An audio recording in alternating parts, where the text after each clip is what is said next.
Waalaikumsalam warahmatullahi wabarakatuh. Bagaimana kabar kami ini, Pak? Alhamdulillah sehat, Mas. Alhamdulillah. Ya, jadi malam ini malam luar biasa. Guru-guru kita berkumpul di sini, Mas Haris, Mas Iksan.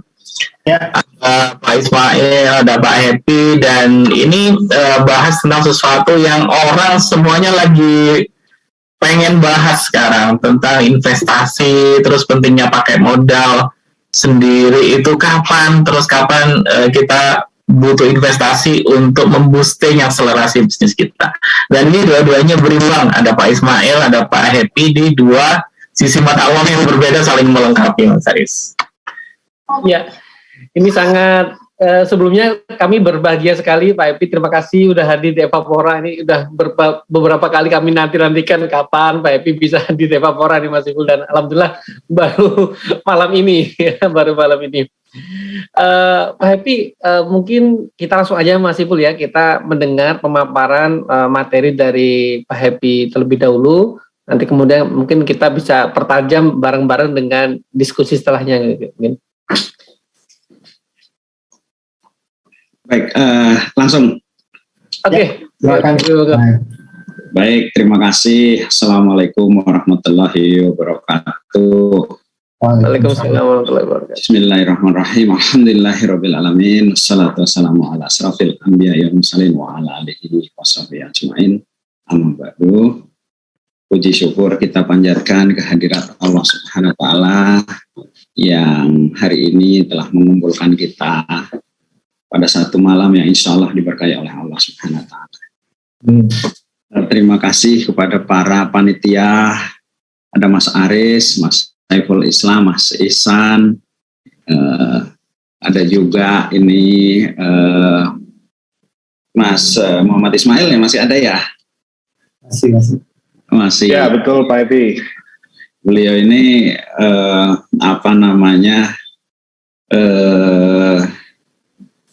pendiri dari Zahir ya, yang menurut saya luar biasa, inspiring.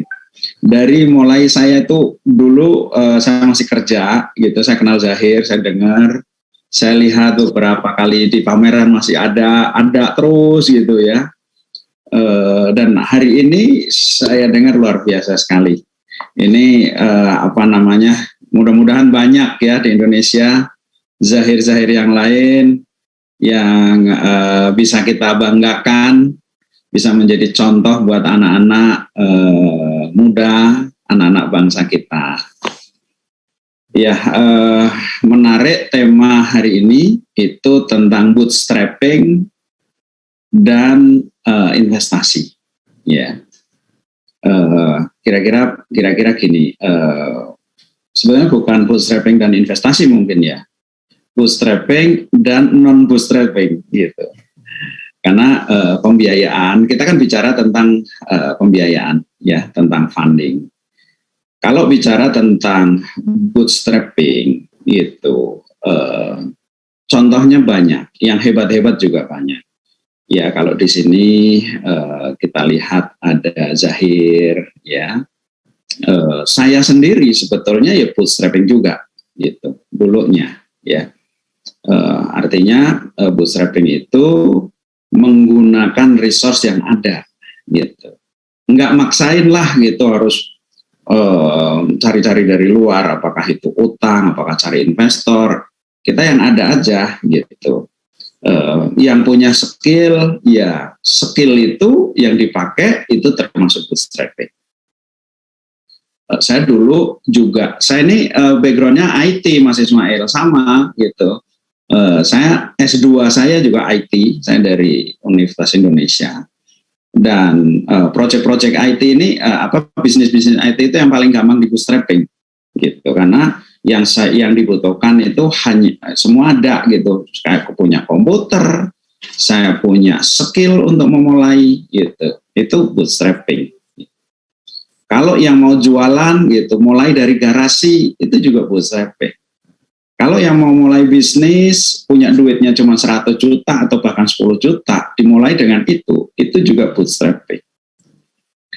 Kalau kita lihat perusahaan-perusahaan yang cukup fenomenal di dunia gitu ya, yang menggunakan bootstrapping itu, contoh kalau di Amerika itu Lynda.com. Lynda.com itu sampai salesnya itu ratusan juta dolar ya kalau nggak salah itu. Dia nggak pakai modal dari luar sama sekali gitu.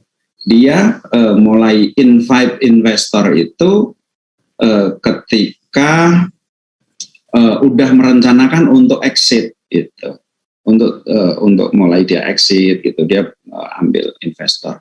WhatsApp juga begitu gitu. Jadi banyak ya yang nggak nyangka gitu, dipikir yang namanya WhatsApp itu bakar duit gitu ya karena nggak bayar.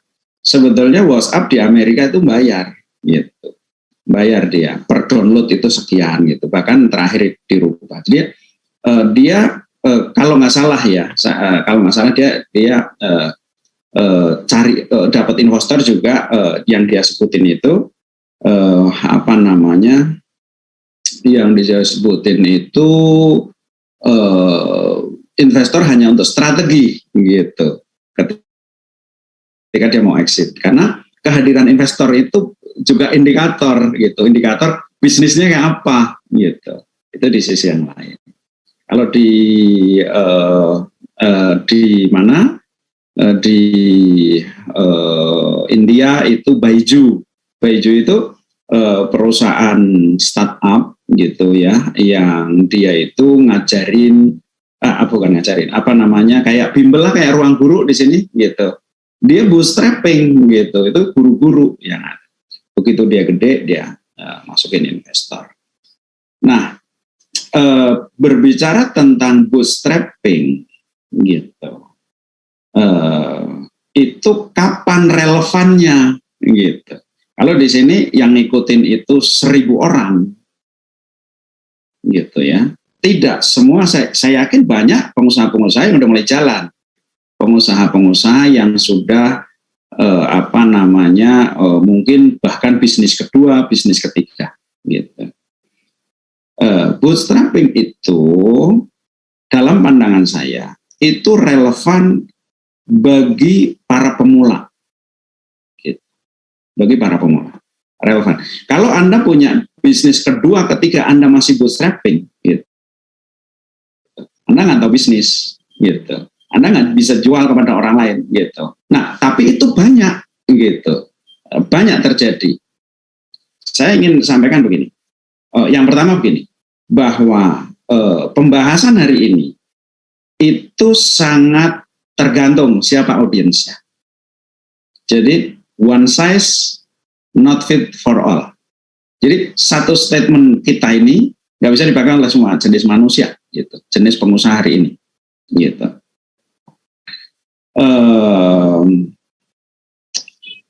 Apa namanya? Contohnya tadi, gitu ya. Ketika kita bicara bootstrapping, tapi Anda sebetulnya ini bisnis kedua, bisnis ketiga. Jadi Anda apa namanya? Tadi sudah disinggung sebetulnya oleh Pak Ismail, investor untuk akselerasi dan sebagainya, ya kan? Jadi bootstrapping itu susahnya minta ampun, gitu. Secara natural, gitu, susah. Gitu. Bootstrap itu apa sih? Bootstrap itu gantungan sepatu itu loh. Jadi kalau sepatu boot di belakangnya itu ada tempat, ada gantungan, ada talinya begini, apa namanya? Itu bootstrap. Jadi mencoba mengangkat diri Anda sendiri dengan gantungan sepatu itu susahnya minta ampun, gitu. Tapi gitu ya, itu secara umum bagi orang-orang secara umum. Tetapi bagi orang-orang tertentu, terutama itu para apa namanya, para pemula, mencari investor itu jauh lebih susah, gitu. Dan menghadapi investor itu jauh lebih susah, gitu.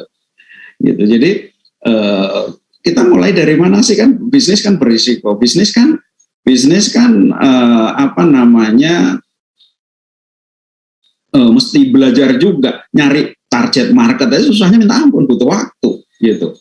Kemudian apa namanya, diferensiasi, positioning, segala macam lah, bangun tim ini itu susahnya minta ampun, gitu. Sementara kalau orang-orang yang bisnisnya nggak yakin, dia ngomong kepada investor duluan gitu ya, masalahnya jadi berlipat-lipat gitu. Nah, dalam hal apa namanya nah dalam hal ini gitu ya, bootstrapping adalah sebuah jalan keluar gitu. Nah, saya sendiri selalu mengatakan begini, bootstrapping is great gitu, but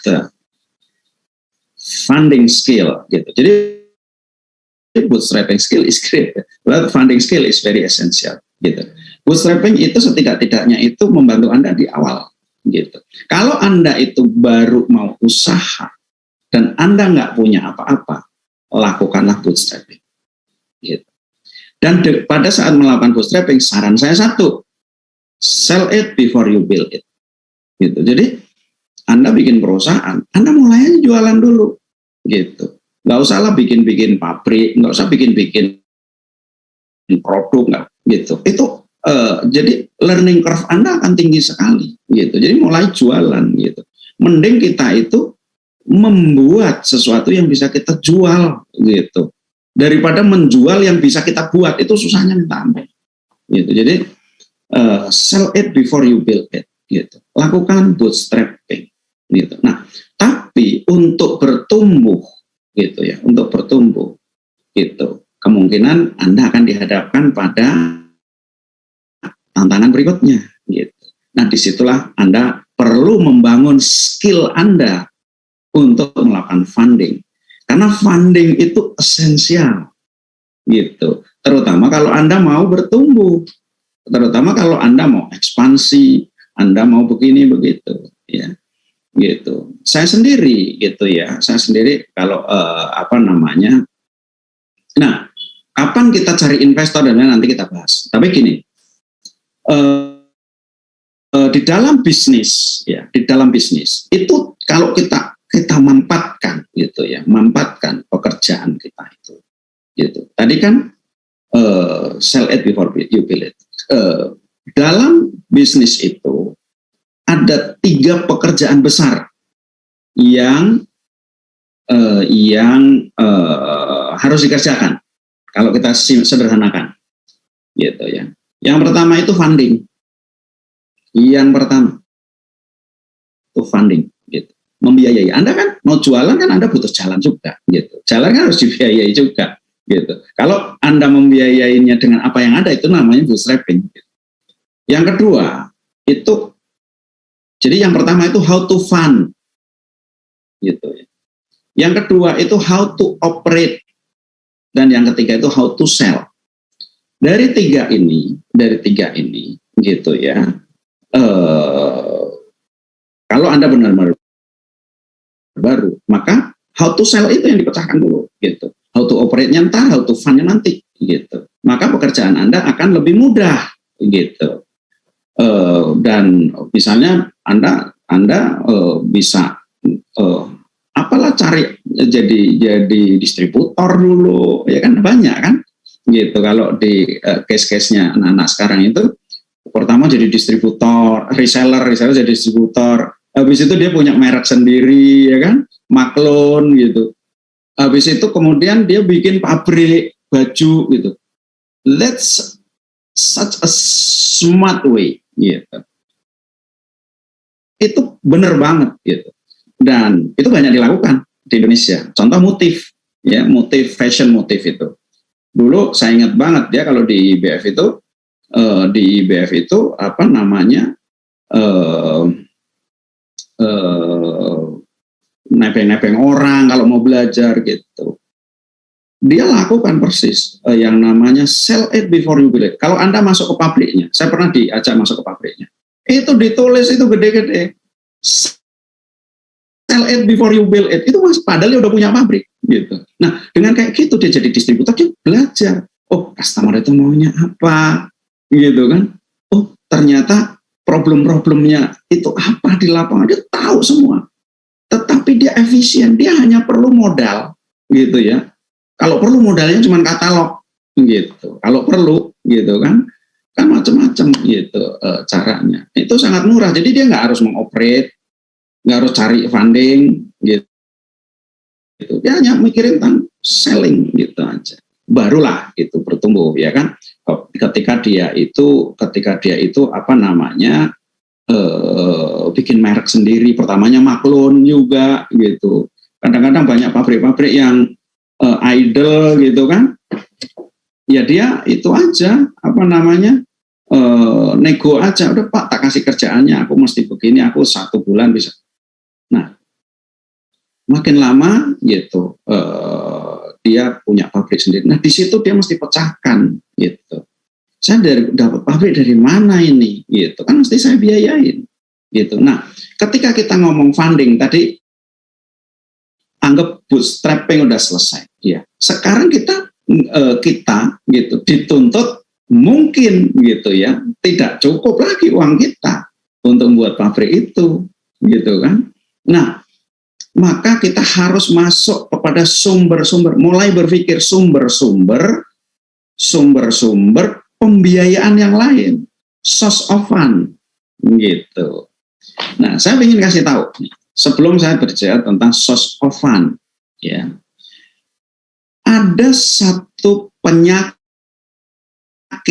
gitu, atau sebuah mitos, atau sebuah, saya itu Mas Ismail, mohon maaf, saya itu kadang-kadang kalau ngomong sama kader ini pakai bahasanya itu masih bahasa jelas gitu. Kalau enggak paham gitu.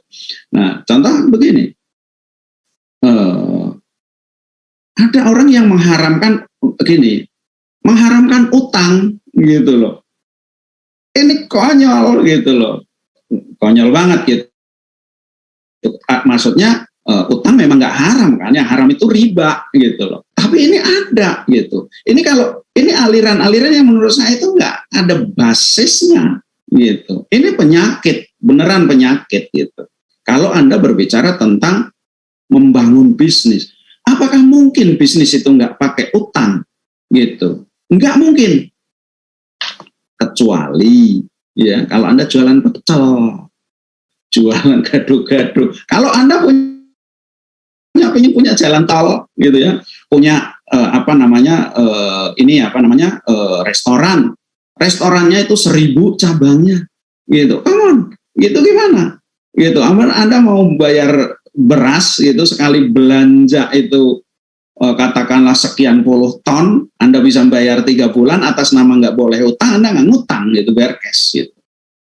Jadi tapi ada ini gitu yang model begini, mindset berpikir seperti ini gitu. Jadi nggak usah takut lama utang gitu. Takut itu kalau Anda nggak mau bayar gitu. Ya, saya nggak ingin masuk ke situ. Ya, tapi bolehlah ada satu hadis nih. Jadi hadisnya begini. Barang siapa menggunakan harta orang lain, utang, dan dia bermaksud membayarnya, maka Allah akan membayarkan untuk dia. Itu apa enggak hebat itu? Iya kan? Gitu. Nah, saya mesti sebutin ini daripada pikirannya kemana-mana. Gitu. Nah, kalau utang itu nggak boleh, pengutangin nggak boleh dong. Itu harus. Nah, ini penyakit. Gitu. Tapi kalau saya, utang itu ada yang namanya utang baik. Ada yang utang itu utang buruk. Gitu. Tentu utang baik. Gitu ya, tentu yang syariah lah, gitu, itu yang bukan riba. Pembahasannya nanti. Gitu. Yang kedua, gitu ya, yang kedua itu apa namanya? Ada sebuah mindset gitu ya, seolah-olah yang namanya hebat itu pegang saham itu harus 100%, gitu. Itu konyol, gitu loh. Artinya gini, kalau kita mau bertumbuh, kalau Anda berbicara bahkan bootstrapping, ya gini, Anda kenapa sih orang takut berpartner? Karena nggak tahu cara berpartner, gitu. Nggak tahu milih partner kalau seburuk-buruknya lah, gitu ya, atau tidak tahu cara berpartner. Jadi kalau bicara bootstrapping, saham itu juga modal Anda untuk bootstrapping. Gitu. Contohnya begini, Anda lihat perusahaan-perusahaan yang gede-gede, ya, yang namanya Facebook, yang namanya WhatsApp, yang namanya semua Instagram itu si Kevin itu kan, gitu. Mereka semua itu punya co-founder, gitu. Nah, ketika berbicara co-founder, itu ciri-ciri dia bootstrapping, kemungkinan besar ya, gitu. Kenapa? Jadi mereka itu bagikan sebagian sahamnya kepada orang, gitu. Kamu mau nggak? Aku punya ide begini nih, tapi aku tuh nggak bisa gaji orang IT, gitu loh. Nggak bisa. Kamu kan pinter banget. Kamu mau nggak tak kasih saham, gitu. 5% atau 7% atau 15%, 5%, gitu ya. Dan dengan cara seperti itu, dia nggak harus bayar orang, gitu. Nah, tetapi gitu ya, cara mereka merekrut co-founder dan sebagainya itu mereka tahu ilmunya, gitu. Jadi gimana kalau orang nanti keluar, gitu? Gimana kalau dia nggak kerja, gitu kan? Itu semua kalau di Amerika itu udah umum, gitu. Saya punya anak, ya. Saya punya anak baru kemarin dia Kanada, dia dari Amerika dulu New York, kemudian kerja setahun di sana, kemudian dia pas pandemi pulang, begitu ke Inggris karena CV dia tuh bagus banget, gitu. Dia pernah kerja 1 tahun itu di perusahaannya Warren Buffett dulu, ya sebagai product development, gitu. Terus di Indonesia karena saya ada perusahaan startup juga, gitu. Dia salah satu direktur, CMO-nya dia. CV-nya bagus. Begitu dia masuk di mana ke Inggris, ke London, orang lihat gitu di mana di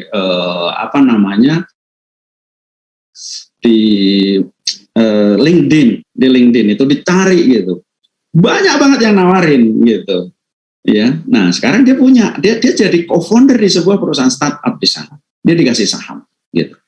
Tapi ya nggak begitu aja gitu. Emang orang kalau udah dikasih saham udah bye-bye gitu, nggak bisa begitu. Dia punya terms-nya bagus banget gitu, bahwa kamu digaji sekian gitu, satu bulan katakanlah kamu dapat 30.000 US gitu. Kemudian tahun pertama jadi dia dikasih 10% gitu. Tapi tahun pertama itu vesting schedule-nya itu yang udah mateng itu 5% gitu.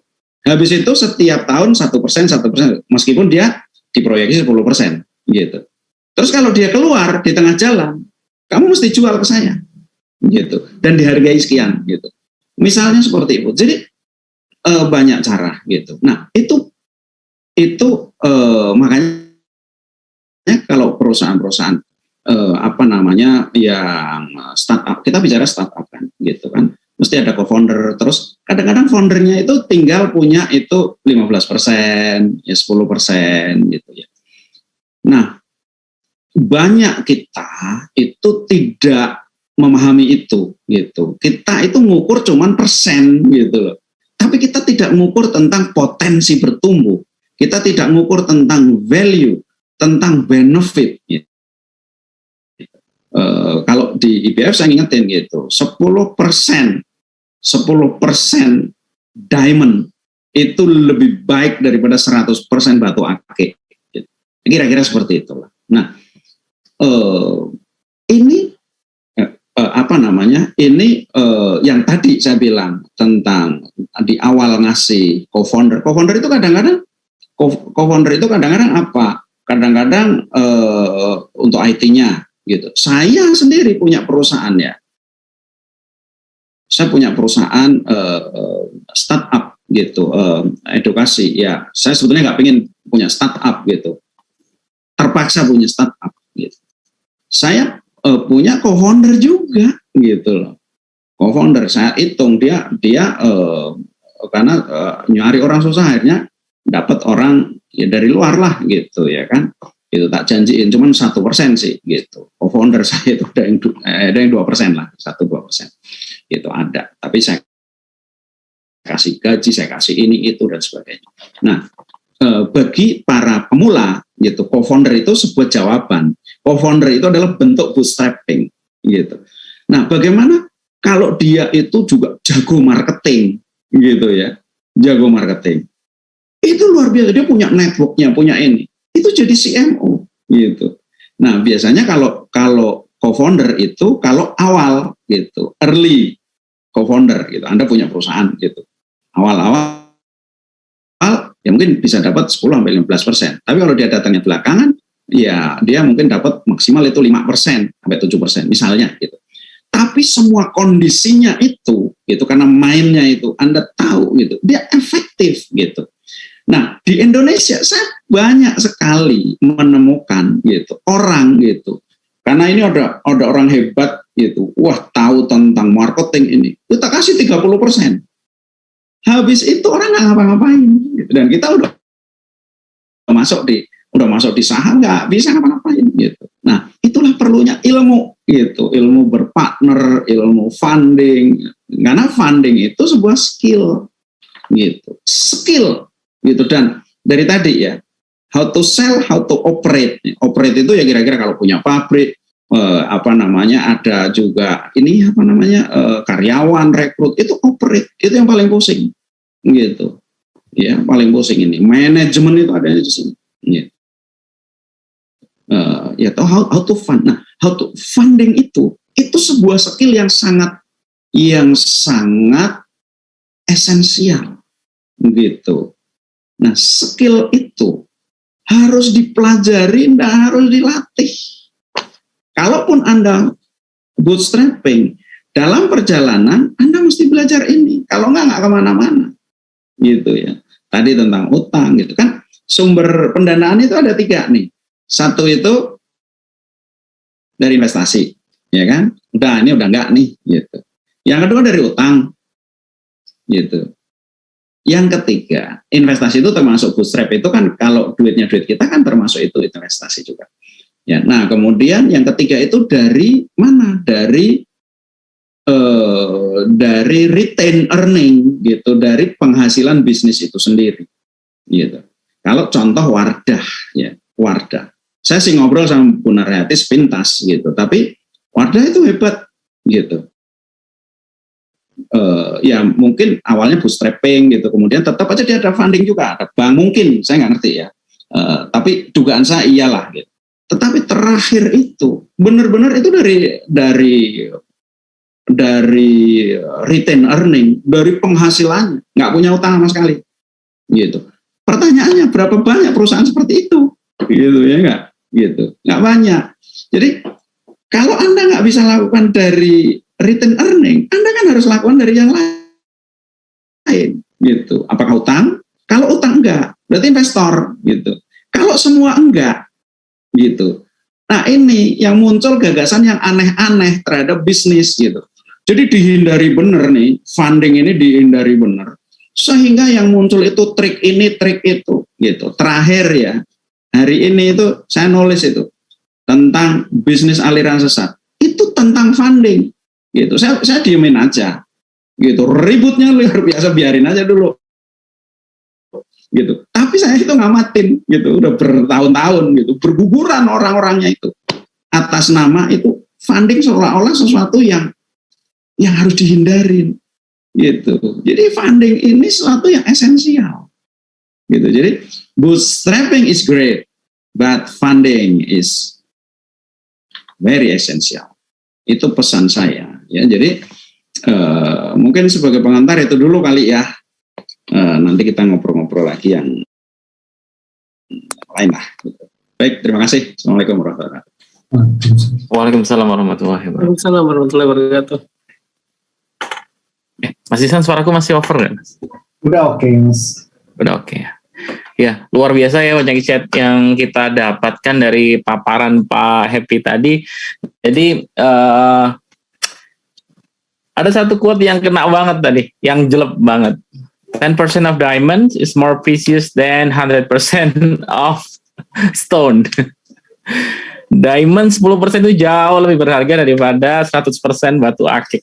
Nah, ini menarik sekali ya. Jadi Pak Happy tadi mengulas pemahaman yang keliru tentang apa itu bagaimana mendanai sebuah bisnis. Nah, tadi sudah dilengkapi.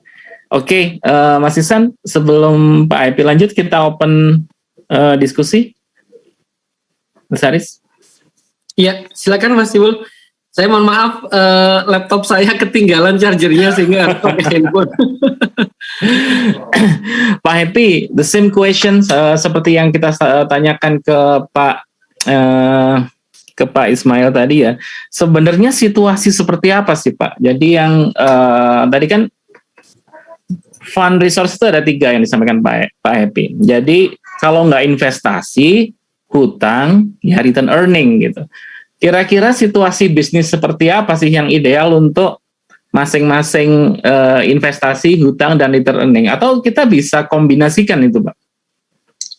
Iya, bisa dikombinasikan, Mas. Jadi situasi kapan kita utang, kapan kita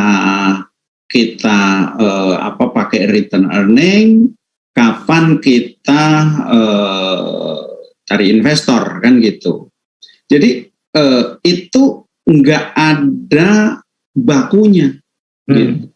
Tetapi karena gini, ketika kita punya return earning gede banget, banyak banget, apakah pasti Anda akan gunakan itu untuk masuk ke modal lagi? Pertanyaan saya, kan belum tentu. Anda mungkin ingin pakai gitu loh. Ngapain saya masukin ke situ lagi? Saya bisnis untuk cari duit kok, gitu loh. Iya kan? Gitu, itu contoh gitu. Jadi sangat situasional. Makanya itu kan diputuskan kita mau apakah utang gitu ataukah investasi gitu. Dia pikir gini, contoh. Saya kalau saya cuma butuh ini untuk pernah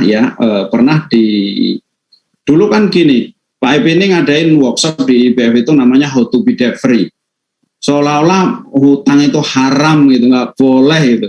Itu keliru gitu. Gimana hutang nggak boleh? Pembangunan di Jakarta itu ya ada gedung, ada perumahan, ada jalan tol, ada toko-toko, ada warteg, ada metro mini, ada bis kota. Itu sebagian besar itu pakai fasilitas utang juga gitu.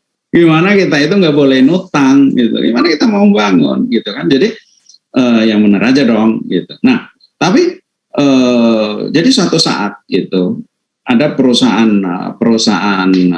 pencetak Al-Quran. Pada saat itu dia tuh butuh dikit, waktu itu habis training gitu, dia butuh sedikit untuk nambah mesin gitu ya, nambah mesin. Nah dia udah bicara sama investor, masuk ngambil saham gitu. Nah kalau nggak salah cuma butuh 400-an juta gitu ya untuk beli itu.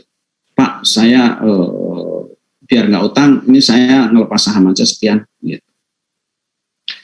Saya bilang, Mas gitu, yang pertama gitu, sebetulnya di balik itu yang saya lihat itu valuasi bisnisnya, cara dia menilai bisnis itu nggak confident gitu. Jadi dia untuk 400 juta itu ngelepas terlalu banyak lah menurut saya saham. Saya bilang Anda utang aja. Itu 6 bulan juga lunas gitu, daripada Anda nyesel nanti. Ya udah utang aja. Gitu. Akhirnya utang gitu udah lunas dari dulu. Jadi gitu. Jadi makanya ketika kita bicara investor the late investor, ya investor yang datang belakangan gitu. Kan Anda perangnya itu di valuasi gitu, dinilai perusahaan gitu ya kan gitu. Kalau saya itu nilainya 100, saya datengin duit itu 50 gitu, makanya aku lepas 33% kan kira-kira seperti itu. Tapi kalau nilai Anda itu kalah gitu, misalnya cuma dinilai 25, saya dapat segitu, saya kegerusnya nanti aja lah gitu kan, bisa-bisa aja gitu. Nah tetapi itu artinya kalau ngomong situasi kapan gitu, kalau saya ya sebenarnya gini, ketika kita itu masif funding, apakah Artinya apakah Anda itu pakai utang kah gitu. Terlebih kalau pakai investor. Pastikan bahwa bisnis Anda itu memang viable. Gitu. Bisnis Anda itu Anda yakin bahwa duit ini masuk, bisnisnya berkembang. Gitu. Nah, pasti pada saat itu ya Anda udah jelas dengan produk Anda punya produk yang marketable, yang produknya itu laku deh gitu. Beda deh sama orang gitu. Jadi siap untuk leverage gitu.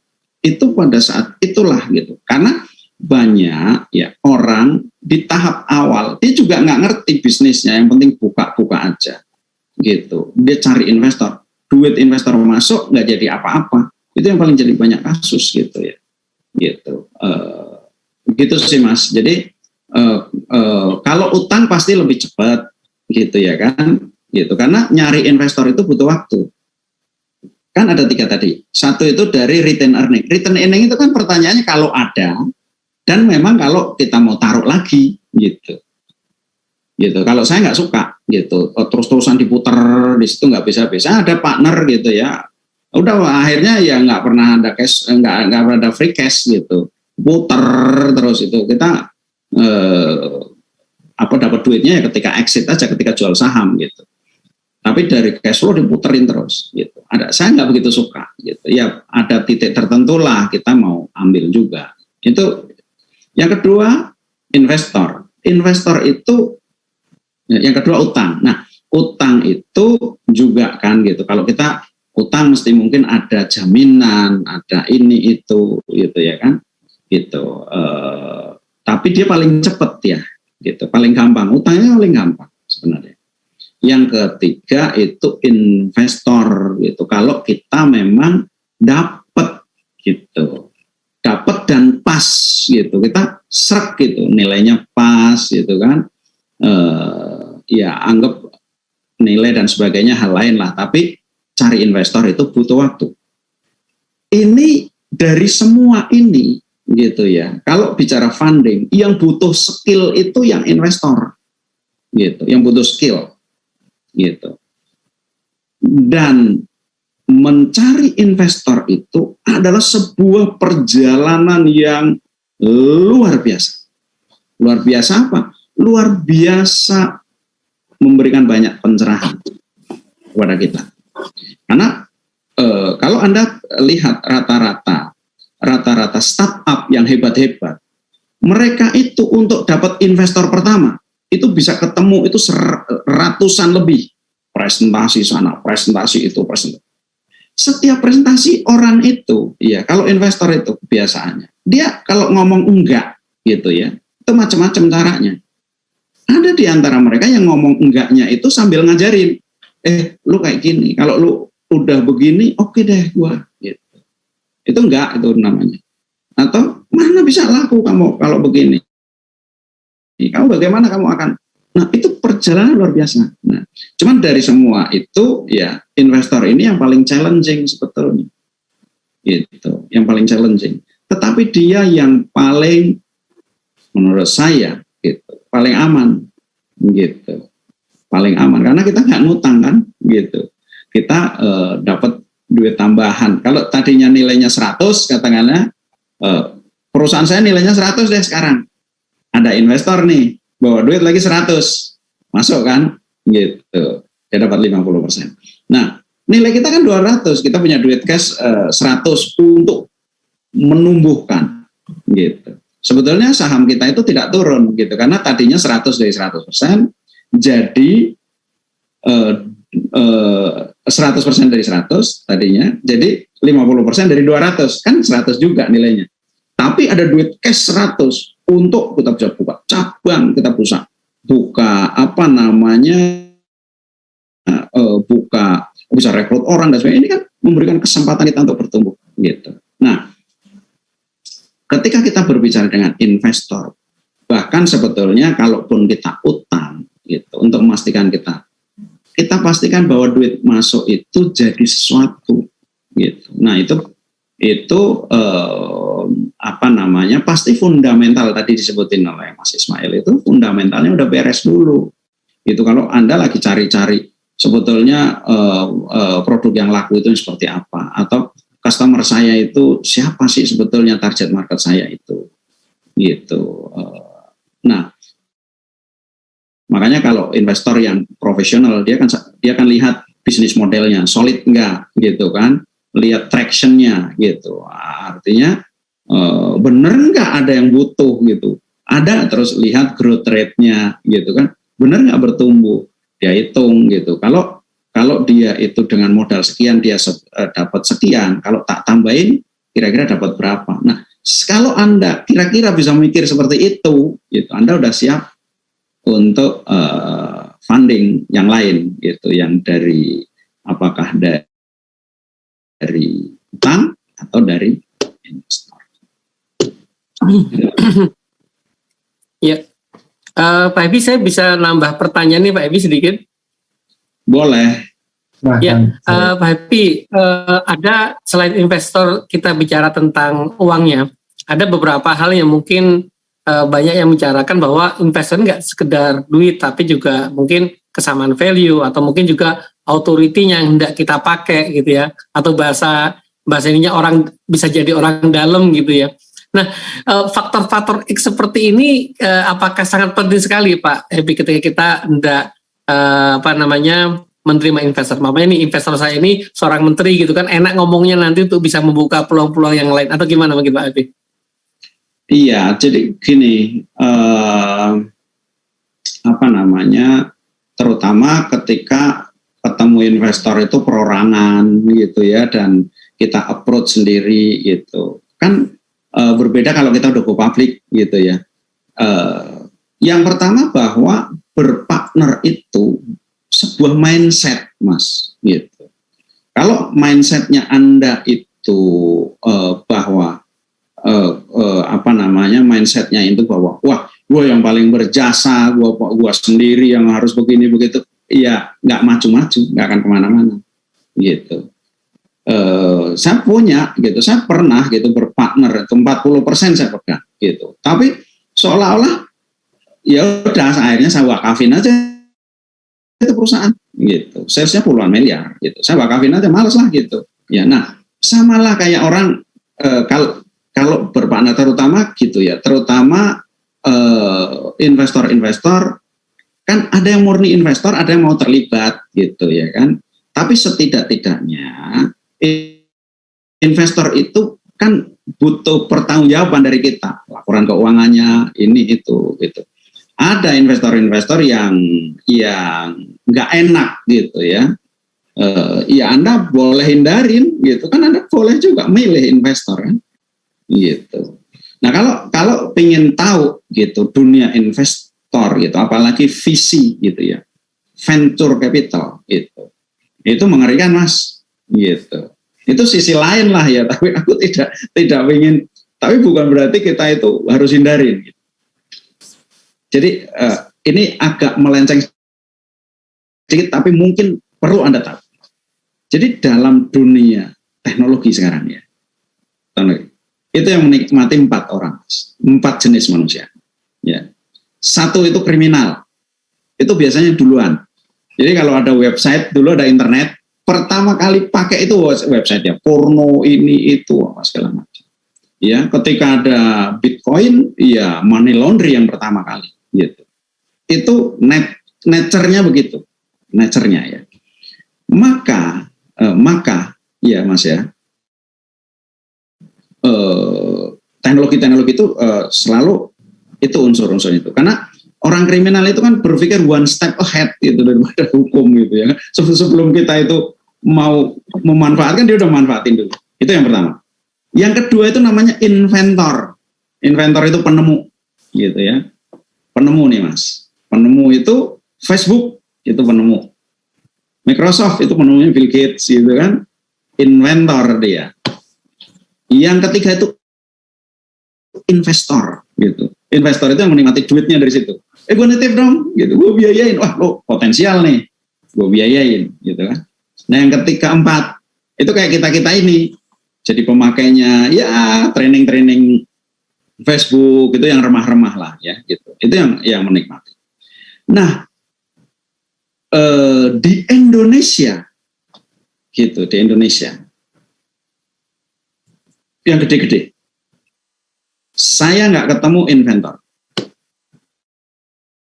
Gitu. Kalau Anda sebut namanya, bukan, itu seperti inventor, tapi sebetulnya investor yang main. Gitu. Beda dengan si Mark Zuckerberg, yang dia tetap hebat gitu ya, dia tetap kontrol, dia tetap kayak Bill Gates gitu, inventor. Di Indonesia nggak ada. Nah, yang ingin saya sampaikan begini, inventor itu cuma nama aja gitu, itu diperintah-perintah sama investor, itu capeknya minta ampun gitu, capeknya minta ampun. Itu makanya banyak yang stres di Indonesia. Bahkan yang go public gitu. Saya ingin tanya gitu, di mana nama Nadiem Makarim? Nggak disebut, bukan inventor berarti. Semua yang main di belakang itu adalah investornya. Gitu, itu pandangan saya.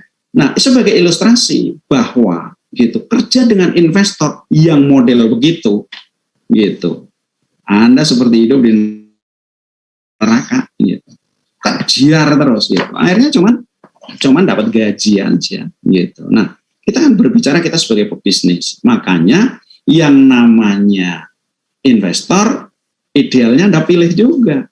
Oh, gue pengen ini yang sama value-nya nih, gitu. Kecuali kalau Anda go public kan, kalau go public kan Anda nggak bisa kontrol siapa boleh beli saham siapa enggak, gitu. Gitu Mas, gitu. Saya gitu memilih partner saya. Nggak semua orang berpartner, nggak semua orang saya mau berpartner, gitu. Bahkan pada tahap sangat awal, gitu. Tetap aja ya masih kecolongan juga, gitu. Saya pengen bisnis dengan enak, gitu kan. Nah, tadi contoh yang co-founder tadi ya, itu juga gitu. Itu ada macam-macam pembatasannya. Ada yang namanya voting right, gitu. Misalnya, kamu boleh pegang 15%, tapi semua keputusan vetonya dari saya, suruh tekan di depan. Terus kalau kamu keluar, gitu, kamu harus jual ke saya nilainya sekian, gitu misalnya. Jadi selama kita tahu cara bermainnya, ya, investor tidak akan menjadi momok buat Anda, tetapi menjadi sebuah peluang besar. Itu yang saya ingin sampaikan. Baik, terima kasih Pak Epi, Masya Allah, menambah wawasan kita semua nih, Mas Ihsan, Mas Ibel. Tuh, Saris, tadi di panelis ada ini nih, ada yang mau bertanya langsung gitu. Mas Ihsan, itu bisa di open kah? Siap. Ini tadi Pak Yahya Sunario. Oh, Pak Yahya. Wah, Pak Yahya. Ini pakar marketing. Pak Yahya. Ini gurunya Mas Ipul ini.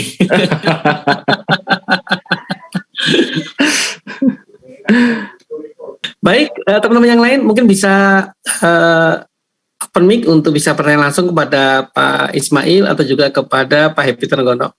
Ini ada buat Pak Ismail nih.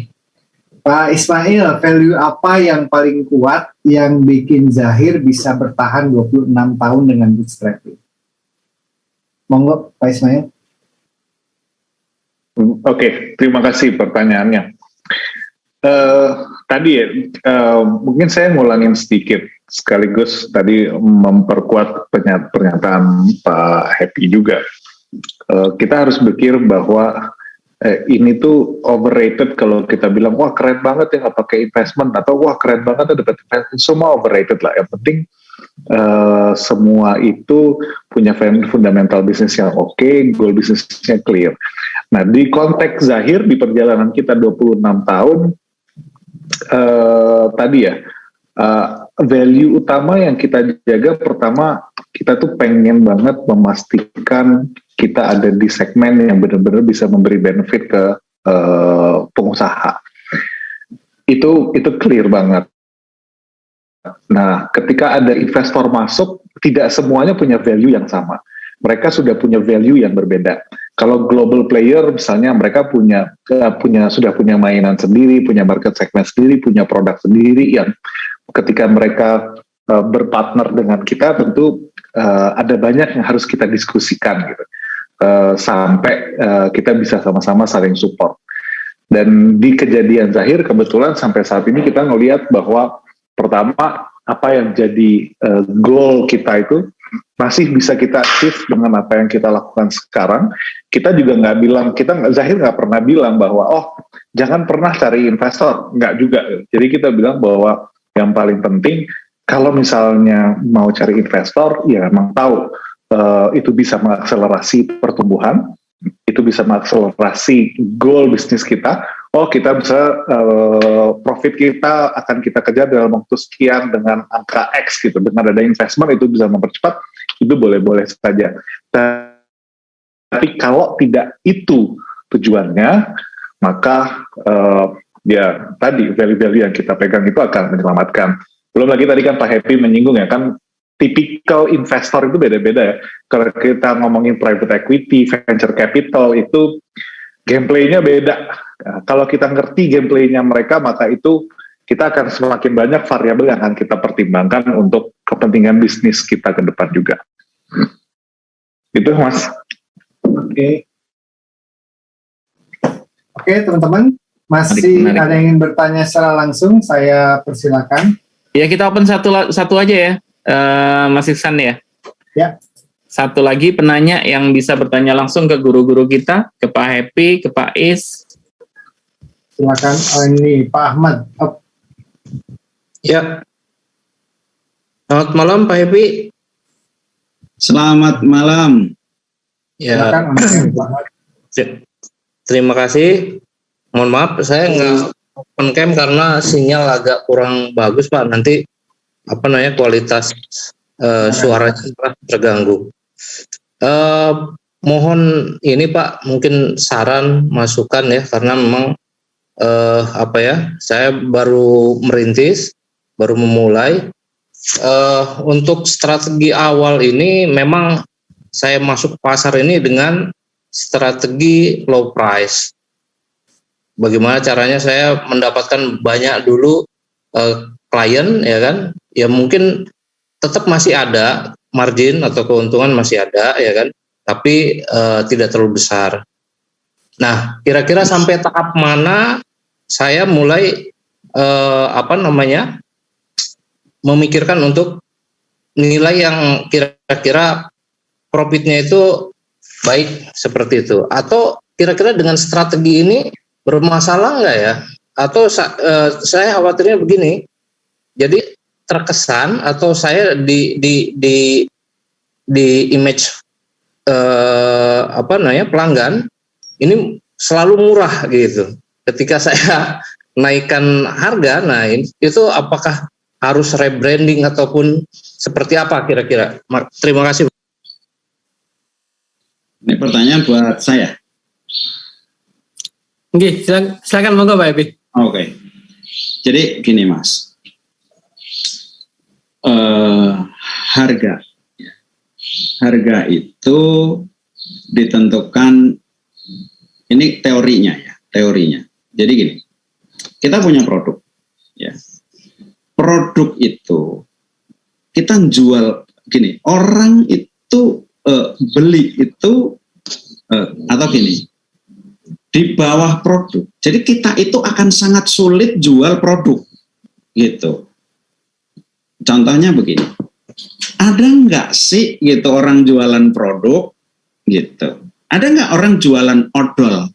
Ada nggak orang jualan pasta gigi di TV? Nggak ada Mas, gitu.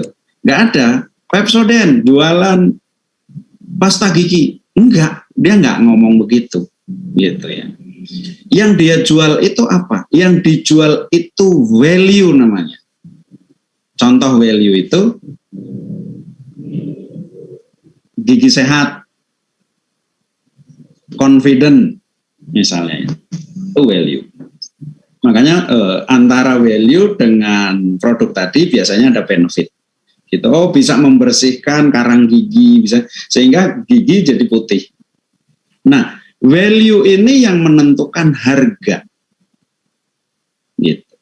Teorinya begitu. Ini kalau kita mau bicara tentang jualan. Nah, ketika Anda itu harga Anda itu di atas value, ini kan abstrak nih ya, maka Anda sulit sekali jualan, gitu. Nah, ketika value itu lebih di atas, maka Anda relatif lebih mudah jualan, gitu. Nah, kenapa orang cenderung itu menurunkan harga? Karena dia tidak tahu caranya menaikkan value, gitu. Contoh yang paling gampang begini, Mas. Contoh yang paling gampang ya. Di tetangga saya itu ada yang jualan telur, Mas. Tapi dia jualan telur itu paling rame di antara semua toko telur. Saya aja kalau ini udah belinya ke situ. Kenapa? Ada yang dia jual, dia bukan bilang jualan telur, gitu. Dia bilang di sini timbangan pasti pas. Kalau nggak pas dia lebihin mending.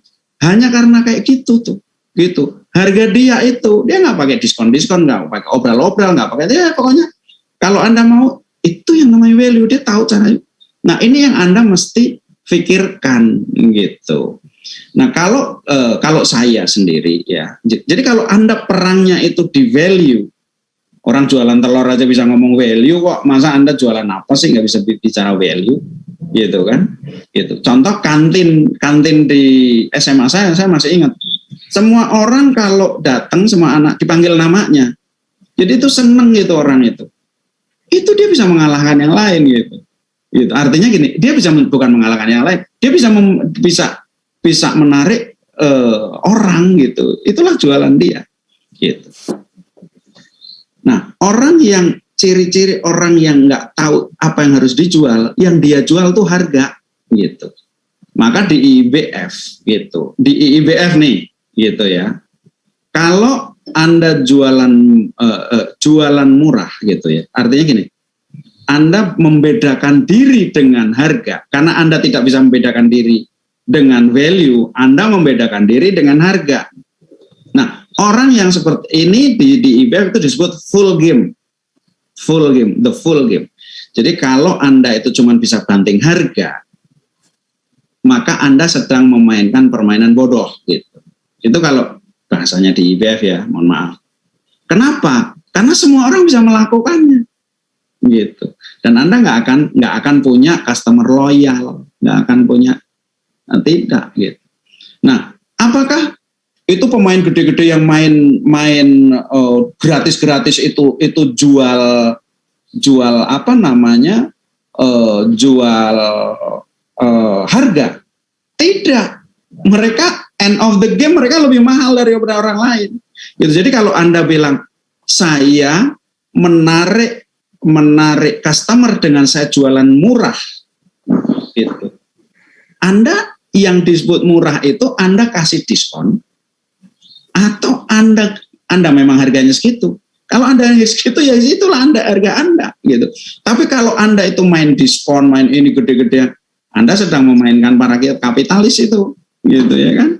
Gitu. Jadi kemungkinannya dua. Tapi kalau kapitalis kan Anda bukan, gitu. Bukan kan yang gratis-gratisin orang itu, gitu. Nah kemungkinan saya khawatir Anda lagi melakukan full game, gitu.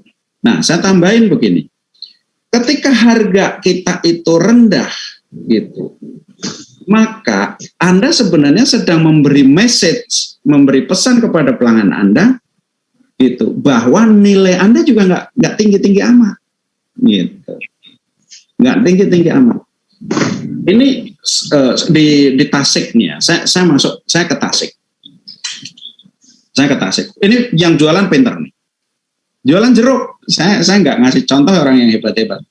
Jualan jeruk itu, gitu ya, kanan kiri itu sama, persis sama bentuknya sama, gitu ya.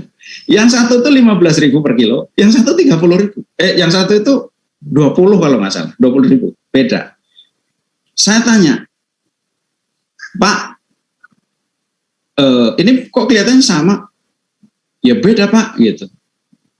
Beda Pak. Beda gimana? Yang ini 20.000 Pak, gitu. Yang ini 15.000, dia bilang gitu. Nah, habis itu, ya selain harganya apa gitu? Iya itu harganya beda, ini lebih mahal gitu. Dia bisa jelasin, dia cuek aja gitu. Dia disuruh bosnya mungkin ya, gitu jualan jeruk gitu. Lah saya gitu, cuman beda 5.000, ngapain saya itu beli yang 15.000? Saya pikir kan gitu kan, gitu. Ya udah mah beli aja yang 20.000 gitu, beli yang bagus lah, gitu buat saya. Ya karena saya ini presiden IBF ya kan, saya pengen belajar, saya belilah yang 15.000 juga. Di rumah tak suruh nyobain, gitu, tak suruh nyobain. Sama mas, gitu. Anda bisa bayangin nggak gitu?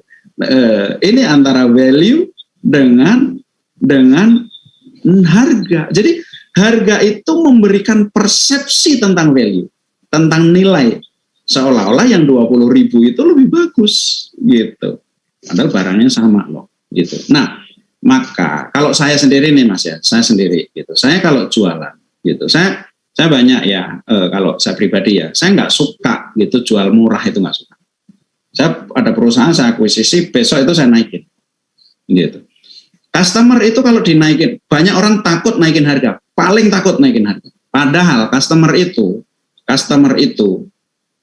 kalau Anda naikin 10%, 5-10%, dia nggak notice. Gitu. Saya kalau beli perusahaan, saya pertama kali kalau saya benahin perusahaan itu, gitu ya, perusahaan ini tadinya profitability-nya kecil, saya naikin aja 10%. Habis itu 10% saya ambil duitnya. Kamu kan biasa hidup dengan 90%, ya enggak? Dengan yang 10% harga kenaikan itu setiap jualan saya tarik. Gitu. Itu nggak pernah goncang, biasa aja. Nah, kalau saran saya, kalau Anda mau jualannya mantap, gitu ya, Anda orientasi berpikirnya kepada value, gitu, jangan kepada harga. Harga ngikutin. Nah, Anda kan tahu, ya kan, di dalam bisnis itu Anda punya target market, gitu. Anda punya kompetitor. Jadi kalau McDonald sama warteg Anda itu nggak bersaing. Kenapa? Karena target marketnya beda, gitu. Nah, kalau warteg mungkin sama warung pecel lain gitu, atau warung semacam itulah gitu. Nah, itu pesaing Anda. Harga pesaing Anda berapa? Gitu. Anda, saran saya, kalau saya dengan pesaing saya gitu, harga saya naikin antara 10-15%. Gitu. Jadi Anda mesti belajar tentang itu. Jadi kita dengan harga yang benar aja ngatur duit kan susah mas. Kalau Anda itu mainnya harga-harga murah-murah gitu ya. Walaupun di segmen bawah gitu ya, kan Anda punya kompetitor juga gitu. Jadi itu saran saya. Siap. Dua kata kunci ya Mas Iful ya, meningkatkan value. Ya, bukan dengan menurunkan harga. Kalau menurunkan harga berarti full game. The full game. Full game karena semua orang bisa melakukan kan, gitu. Nggak pakai mikir itu. Jadi kita di sini Mas Aris, Evapora. Gimana Mas Iran? Evapora kita gratisin nih jadinya. Kan gini, itu namanya bisnis model, beda lagi, iya kan? Anda mungkin gratisin di sini, Anda hajarnya di mana kan gitu? Ya kan bisnis model namanya. Gitu. Harus, jangan gitu Pak. Ada Pak Is loh Pak Edi. Ini gratis di sini, hajar di mana? Ini bisnis model. Ada bisnis model, ada revenue model, gitu ya kan. Nah, kalau revenue modelnya Anda itu sama dengan kompetitor Anda, baru bicara harga kan gitu. Jadi gitu Mas Ihsan ya. Jadi kalau ini memang, jadi cara Anda memonetize itu kan beda-beda. Kan ada gini, contoh startup, ada jualannya itu per transaksi itu berapa? Ada yang jual per bulan berapa? Setiap transaksi udah nggak dihitung lagi, ya kan? Itu revenue model, gitu. Nah, revenue model itu termasuk strategi Anda untuk bertumbuh. Saya memang membedakan begini, di tempat saya begini gratis, tapi yang hal-hal kayak gini nih baru bayar gitu misalnya. Ya. Jadi jangan buru-buru ambil kesimpulan ya. Oke, Mas Ihsan, ini gimana? Udah jam 10, kita lanjut atau langsung closing statement? 15 menit lagi boleh lah. Ada requestnya Pak Yahya tuh. Iya, dari Berat kalau Pak Yahya ini. Ada yang mau bertanya lagi, silakan. Oke. Admin tolong di input ke panelis ya.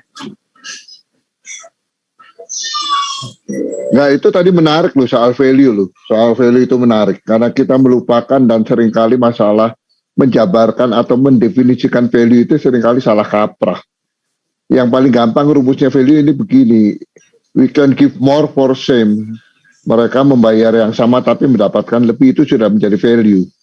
Atau same for less, kalau misalnya mereka mendapatkan yang sama tapi bayar lebih murah, itu juga value.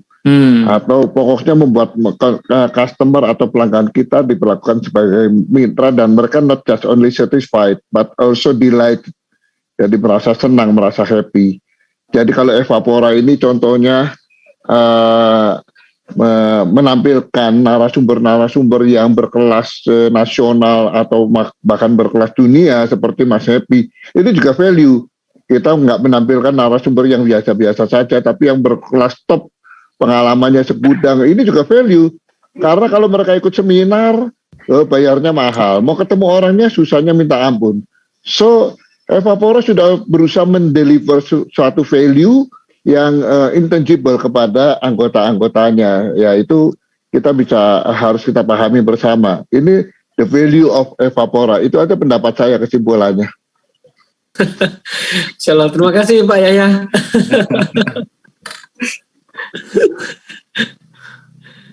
Oke, mungkin ada yang lain dari teman-teman yang bisa bertanya kepada Pak Happy? Pak Aris, apakah boleh bertanya? Assalamualaikum warahmatullahi wabarakatuh. Ini siapa nih?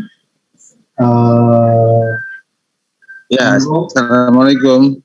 Silakan Pak Indra. Assalamualaikum. Waalaikumsalam Pak Indra.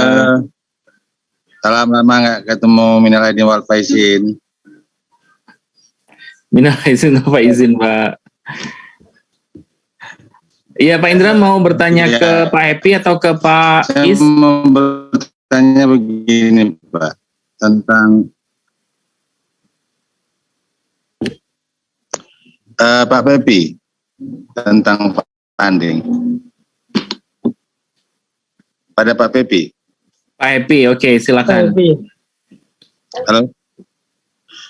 Pak Happy, ini kan ada sebuah fenomena yang terjadi tentang bagaimana kita mencari sebuah funding yang raise funding ya, raise funding. Tentu raise funding itu akan melihat seberapa problematik yang kita pecahkan yang menjadi sebuah proposition untuk melihat ketertarikan dalam sebuah bisnis. Nah, tapi selain daripada problem solution yang kita tawarkan, tentu dia akan bertanya tentang seberapa banyak orang tahu tentang Anda punya bisnis, dan itu adalah probability terhadap penyelesaian suatu masalah dalam sebuah market. Nah, di sini kan ada sebuah masalah yang terjadi antara, ya tentu kita membuatkan suatu bisnis adalah untuk menyelesaikan sebuah masalah. Maka terjadilah sebuah bisnis. Bisnis itu adalah menyelesaikan masalah. Tapi juga seberapa banyak masalah itu diketahui orang dan untuk bisa diselesaikan. Nah ini kan dua mata uang yang tidak bisa sejalan bersama. Nah bagaimana kita mensiasati antara itu? Contohnya katakanlah bahwa raise funding itu mau masuk apabila kita itu mempunyai 10.000 followers misalnya begitu. Itu untuk membangun itu kan bukan hal yang gampang ya. Dan terjadinya adalah bisnis-bisnis startup itu melakukan data palsu gitu. Artinya diambil data KTP orang dibuat seolah menjadi customer, tapi customer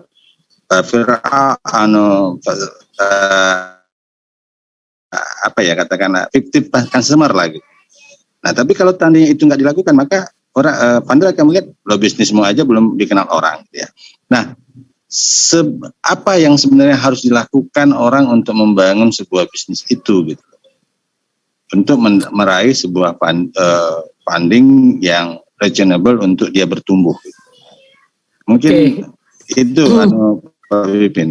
Thank you Pak Indra. Terima kasih Pak Indra. Ya, baik. Mungkin Pak Happy atau Pak Is. Ya, baik Pak Indra, terima kasih. Kelihatannya Pak Indra ini pernah punya pengalaman ya tentang fundraising ya kelihatannya. Jadi begini, yang pertama bahwa investor itu kan investasi, ya. Ujung-ujungnya yang ingin tidak semua, tapi bisa dikatakan semua, kan bicara tentang return, tentang berapa banyak saya dapat itu. Walaupun meskipun ini kalau investor itu kan ada impact investor segala macam. Oh, saya pingin di penghijauan aja, bidang-bidang penghijauan gitu, atau ada yang saya ingin menumbuhkan ekosistem keuangan, ya dia invest di keuangan aja. Meskipun begitu gitu, tetapi ujung-ujungnya duit gitu, ujung-ujungnya duit. Nah, ujung-ujungnya duit itu artinya dia butuh return gitu. Ada return tertentu yang dia ingin itu dia ingin memastikan. Nah, cara dia memastikan itu dia itu punya mekanisme gitu. Contohnya kalau yang standar yang tadi Pak Indra sampaikan gitu, what kind of problem you trying to solve gitu. Sebetulnya kamu di bidang accounting lah katakanlah Zahir nih, apa sih yang kamu ingin pecahkan, problem apa sih gitu. Mungkin problemnya itu adalah kita itu pingin di Indonesia itu banyak UKM itu yang tidak bankable karena dia itu nggak cukup bagus pembukuannya gitu. Maka untuk itu Zahir itu lahir gitu loh. Itu contoh problem ya. Nah, itu mekanisme seorang investor ya, terutama investor-investor yang pro lah, yang profesional, yang biasanya institutional. Itu ngelihat yang kayak gitu. How you solve, how you differentiate with others, bagaimana Anda membedakan diri gitu kan, gitu. Traction-nya seperti apa, udah berapa banyak kamu usernya, itu cara dia memastikan gitu bahwa Anda layak untuk saya investasi ke situ gitu. Tapi perhatikan, ini bukan tentang problem itu sendiri Pak, gitu. Karena sebetulnya dia nggak peduli tentang itu. Gitu, dia peduli duitnya balik gitu. Itu hanya mekanisme. Buktinya nih, begitu ada investor satu tuh masuk gitu, yang lain itu ngikut gitu. Kenapa? Dia udah melakukannya, ngapain saya tanya-tanya lagi gitu loh. Jadi dunia itu bekerja seperti itu. Nah, itu yang pertama. Yang kedua, tipikal daripada investor itu beda-beda. Tadi ada yang ingin bidang tertentu misalnya. Yang kedua, ada yang tiket size tertentu gitu. Contoh Telkom. Telkom itu punya 2 perusahaan. Satu itu dia tiket size itu saya berapa invest. Itu tiket size maksud saya. Misalnya saya dari 600 juta sampai 10 miliar misalnya, itu tiket size gitu. Nah, ada yang maunya itu awal-awal banget gitu. Saya seed investor awal banget gitu. Nah, kalau investor awal itu ya paling 3 miliar, 300 juta bahkan gitu. Kayak Gojek itu dulu kan cuman 300.000 atau berapa itu kan yang awal-awal gitu. Nah, dia dapat sahamnya lebih gede gitu karena awal. tapi tingkat kegagalannya tinggi. Tapi ya ada yang sukanya begitu, gitu. Nah, kalau yang kayak gitu dia nggak nanya Anda berapa usernya, oh baru konsep kok, gitu, baru konsep, gitu. Telkom ada yang begitu, makanya dia sebut itu sebagai apa namanya,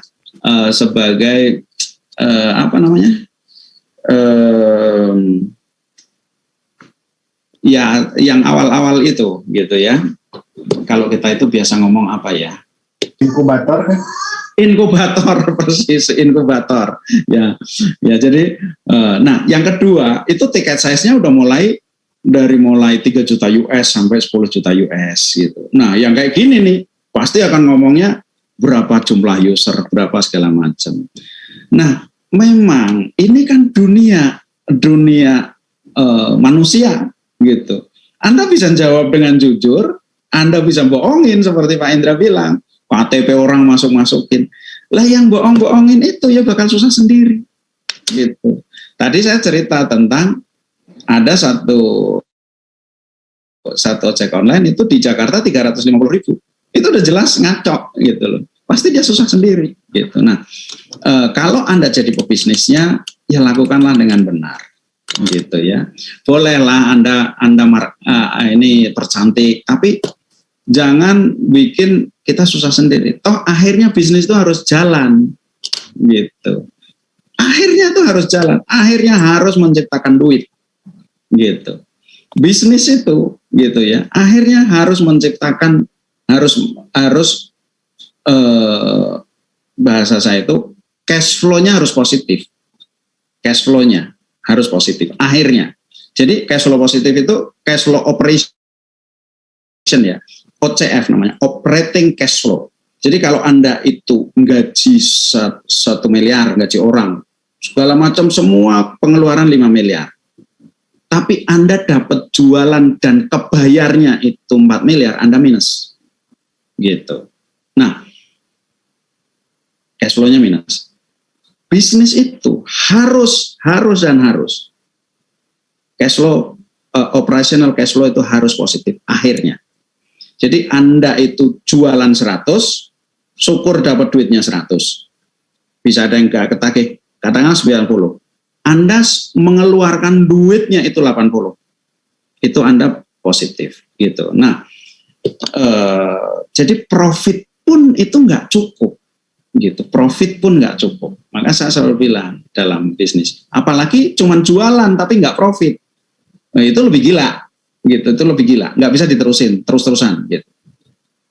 Profit is very important, but operating cash flow is everything. You don't have it, you don't have a business. Gitu. Makanya tadi ngomongin tentang startup gede-gedean, nggak ada yang punya operating cash flow positif. Mereka nggak punya bisnis.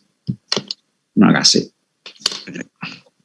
Oke. Gitu ya Pak Indra ya. Meskipun yang lainnya pada nyelewengin data, jangan ikut-ikutan. Itu nanti repot sendiri gitu.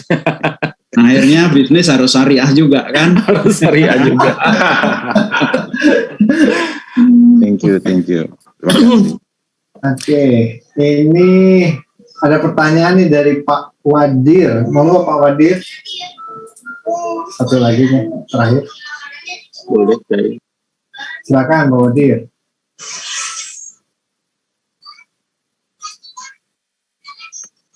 Pak Wadir, halo? Ya, halo. Ya. Suara saya ada? Ada. Ya, Assalamualaikum warahmatullahi wabarakatuh. Saya ingin bertanya begini Pak, karena saya kebetulan sedang membangun sebuah social enterprise gitu. Jadi pertanyaannya adalah kalau untuk sebuah bisnis yang dia itu bisnis sosial gitu, social enterprise, kira-kira yang paling cocok itu seperti apa ya? Apakah bootstrap atau funding gitu? Detailnya di mana Mas Wadir? Di Garut Pak. Ya, detail bisnis enterprise-nya apa? Social enterprise. Kami punya kayak semacam peternakan domba, kemudian juga area untuk wisata gitu. Tapi karena baru memulai, memang secara cash flow juga kita belum begitu nampak bagus ya untuk support sosial kita gitu. Jadi masih mengandalkan kayak dari gaji-gaji juga ya untuk membiayai sosialnya gitu. Nah, jadi kalau ingin meningkatkan levelnya itu apakah bootstrap atau funding gitu? Itu pertanyaan pertama. Yang kedua, pertanyaannya adalah ke Pak Happy, kalau ingin gabung di IBF itu seperti apa aturannya gitu. Itu saja mungkin pertanyaannya. Hatur nuhun sudah diberi kesempatan untuk bertanya. Assalamualaikum warahmatullahi wabarakatuh. Waalaikumsalam warahmatullahi wabarakatuh. Silakan Pak Is Pak Is, silakan Pak Is. Oke, terima kasih. Pertanyaannya untuk social enterprise atau social business ini yang cocok tadi bootstrapping atau funding. Mungkin balik lagi ya. Kalau menurut saya nggak ada korelasi antara apakah ini social business atau enggak dengan memilih tipe pendanaan. Hampir kebanyakan bisnis di awal pasti memulainya bootstrapping ketika awal gitu ya. Funding pasti kita butuhkan untuk akselerasi, untuk tumbuh, untuk mencapai goal bisnisnya. Pertanyaan saya adalah ini sekarang ada goal apa yang ingin dicapai 1 tahun ke depan? Kalau misalnya sekarang dibilang tadi cash flow-nya masih negatif ya, apakah ingin mencapai cash flow positif dalam periode 1 tahun ke depan? Kalau iya, apa rencananya akan dilakukan dan butuh uang berapa untuk mencapai itu? Kalau kita udah tahu butuh uang berapa, lalu kita lihat internal kita bisa nggak self-funding, bisa nggak dari retained earning, tadi kalau kata Pak Happy bisa apa enggak, kalau enggak cari pendanaan dari luar, bisa apa enggak membantu kita mencapai goal dari bisnis yang ingin kita kejar. Itu aja yang paling penting buat saya. Jadi saya kayak tadi saya cerita, ini tuh nggak benar salah gitu. Yang salah itu kalau kita nggak mau bisnis kita tumbuh, itu salah gitu. Yang benar itu kalau memang kita mengambil langkah supaya bisnis kita bisa tumbuh, bisa berkembang, value-nya tetap kejaga seperti yang kita inginkan. Itu yang benar. Nah, kendaraannya itu ya bisa funding, bisa juga bootstrapping, tergantung situasinya. Cuman kalau rata-rata bisnis biasanya begitu pertama kali kita bootstrapping. Investor kalau di kacamata saya, based on pengalaman saya, harusnya sih nggak susah nyarinya karena teorinya kan investment itu will follow good business. Jadi kalau kita sebagai pengusaha nggak bisa create good businessnya, ya akan susah gitu, uang nggak bisa datang gitu. Tapi kalau misalnya kita bisa create good business, money will follow, uang itu akan datang. Nah, PR-nya sekarang di depan membangun fundamental yang basic. Ketika mulai ya kita bootstrapping, kita tahu apa yang harus kita lakukan dan kita tahu apa yang akan kita capai. Ada revenue model yang clear, ada cost structure yang clear, fundamental bisnisnya benar dulu. Lalu apa yang mau kita achieve? Oh, sekarang cash flow-nya masih negatif, saya akan positif jika revenue saya sekian, aset sekian, expenses, cost-nya sekian misalnya. Dan untuk mencapai itu, saya butuh investment nggak? Butuh. Investmentnya dari mana? Baru di situ kita bisa mutusin. Ini kita bisa funding, bisa bootstrapping, atau perlu funding untuk melakukan akselerasi. Itu kalau dari saya. Oke, pertanyaan yang kedua. Terima kasih, Pak. Pertanyaan kedua tadi ke Pak Happy langsung. Pak Happy kalau mau gabung IBF, gimana Pak? Gabung IBF paling gampang tanya sama Mas Ihsan. Nah, saya mau jawab gitu tadi itu Pak Happy.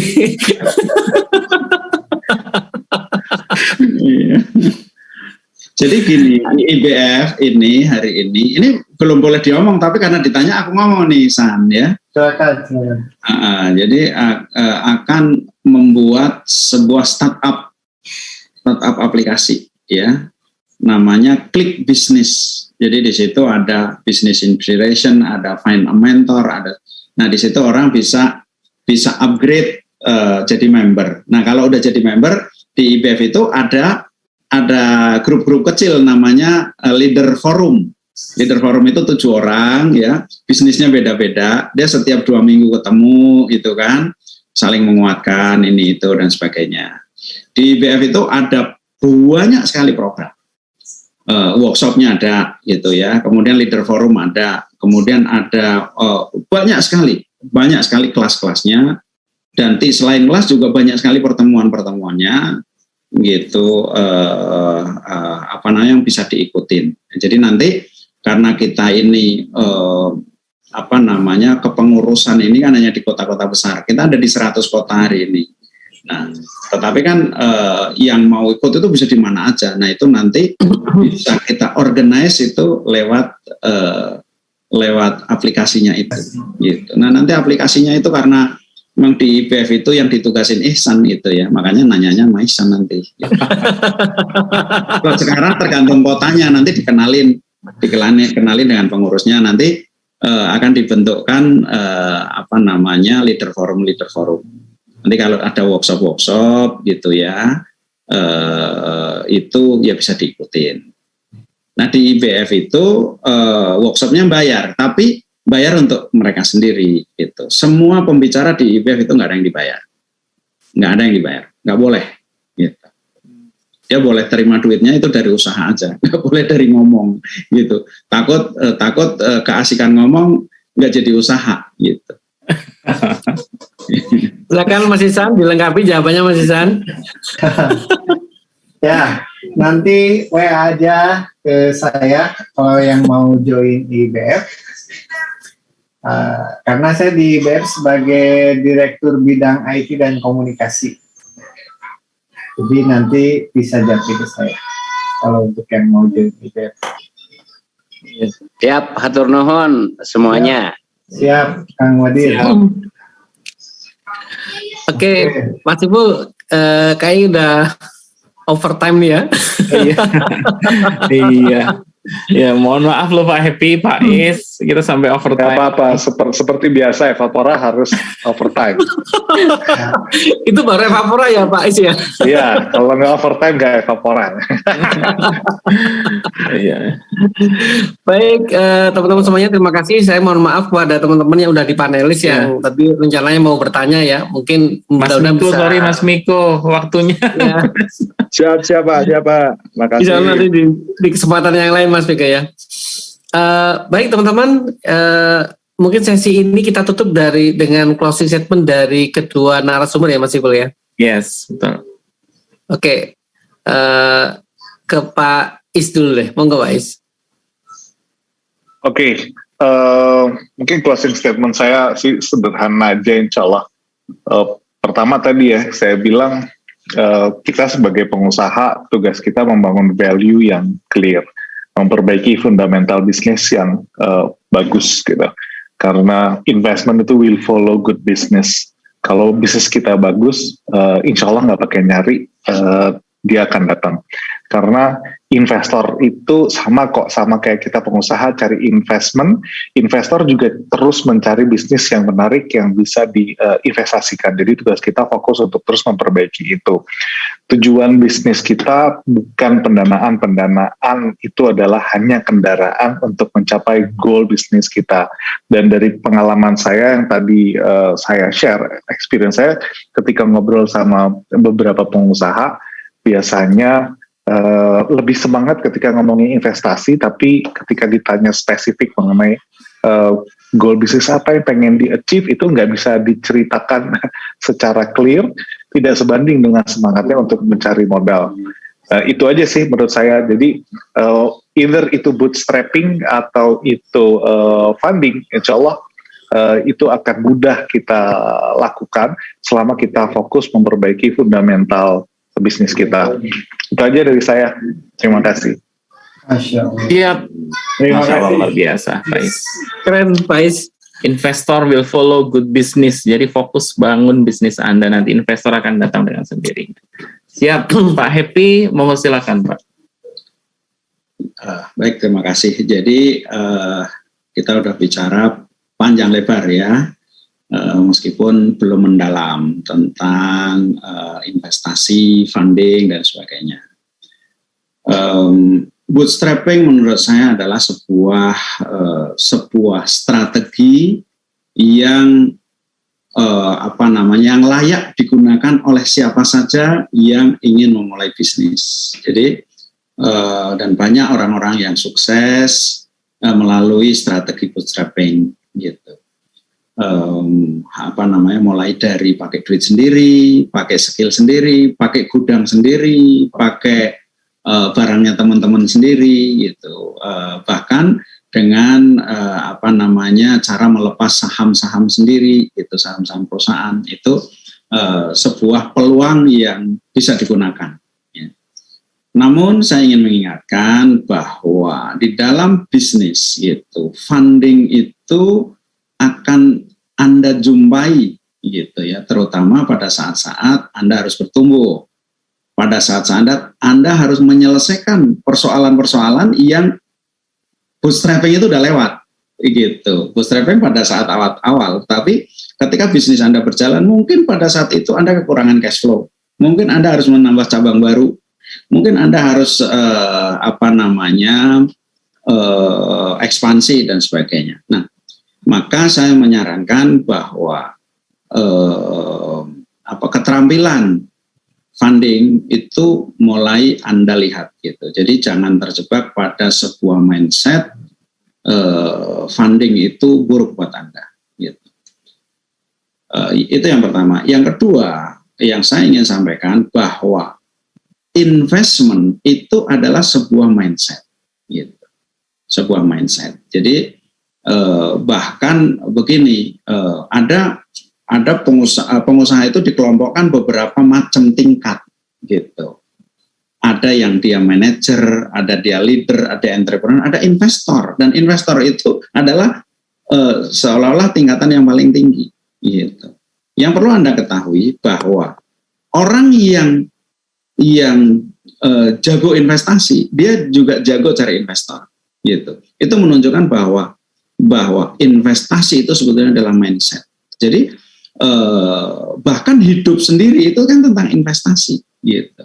Coba Anda bayangkan bahwa Anda membangun bisnis itu untuk dibeli oleh investor, maka hasilnya akan berbeda.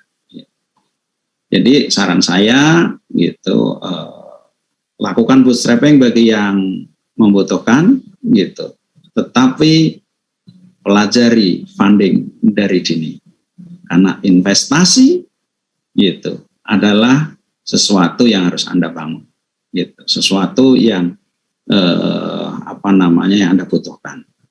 Saya sering mungkin sebagai kalimat penutup bahwa mindset investasi itu tidak hanya berlaku di bisnis, di ekonomi, tetapi juga dalam hidup gitu. Dan bagi saya yang namanya bisnis itu bukan sekedar ilmu ekonomi. Bisnis itu adalah ilmu kehidupan.